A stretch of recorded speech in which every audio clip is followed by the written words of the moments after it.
Colin Powell dedicated his extraordinary life to public service because he never stopped believing in America. And we believe in America in no small part because it helped produce someone like Colin Powell. Tributes poured in Monday for former Secretary of State and top military general Colin Powell, who died at age 84.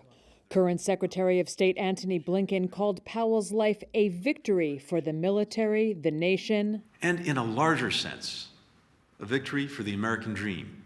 President Joe Biden described Powell as, quote, a dear friend and a patriot of unmatched honor and dignity who, quote, embodied the highest ideals of both warrior and diplomat.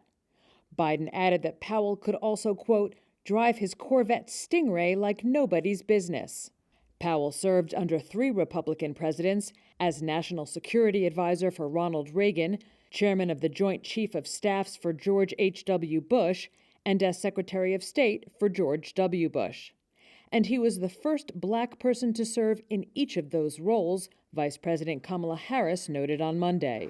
Every step of the way, when he filled those roles, he was, by everything that he did and the way he did it, inspiring so many people. George W. Bush recalled that many presidents relied on Powell's counsel, adding he was, quote, such a favorite of presidents that he earned the Presidential Medal of Freedom twice.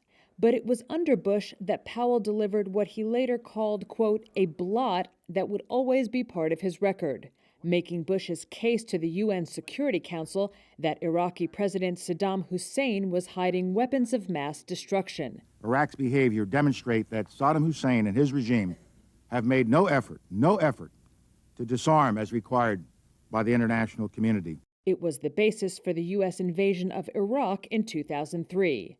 Powell later admitted that his presentation was rife with inaccuracies provided by others in the administration. In 2008, Powell broke with his party to endorse Democrat Barack Obama. Obama on Monday called Powell an exemplary soldier and patriot, adding, quote, although he'd be the first to acknowledge that he didn't get every call right, his actions reflected what he believed was best for America and the people he served. Powell died of complications from COVID-19. He had previously been diagnosed with multiple myeloma, a blood cancer that was in remission, and early-stage Parkinson's disease, a close friend of his told Reuters. The blood cancer reduces the body's ability to fight infection and puts people at higher risk for severe COVID. In a brief statement, the Powell family said he had been fully vaccinated and thanked the staff at the Walter Reed Medical Center who treated him.